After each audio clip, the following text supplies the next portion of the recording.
ल यहाँहरु सम्पूर्णलाई यो मेरो YouTube च्यानलमा स्वागत छ।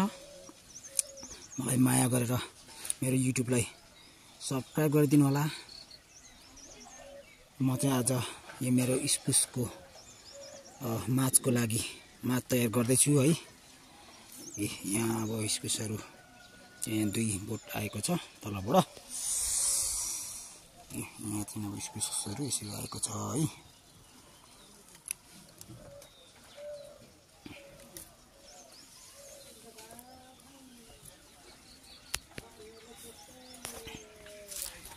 म चाहिँ यहाँ अब यसलाई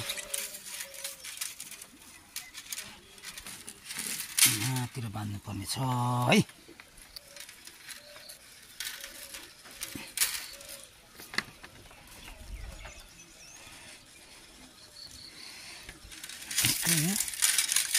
राख्यो एकछिन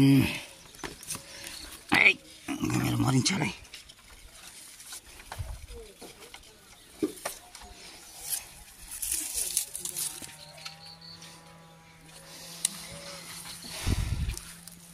यहाँ लसुनहरु चाहिँ अब चिपिसकेको छ है।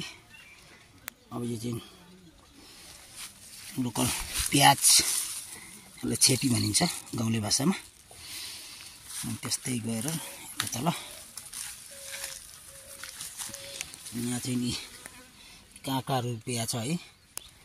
यो निहालेर हेर्नु त यो काँक्राहरु राम्रो प्रत्येक स्टेपमा फलेको देख्नुहुन्छ तपाईहरु। काँक्राहरु यो चाहिँ हाइब्रिड काँक्रा हो। अब यहाँ सिमीहरु हेर्नुस्,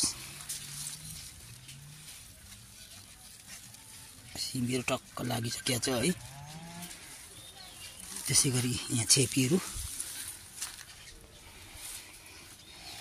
अब यो इस्कुसको मुन्टाहरु हेरौं।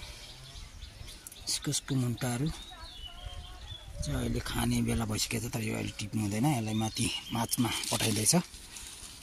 यहाँ चाहिँ डोरी सरी दिएर अब माथि चढाइदैछ हैन।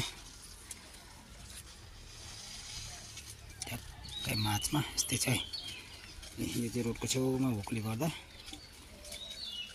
पछि इस्कुसहरु बिग्छ कि भनेर प्रयास गरिँदैछ।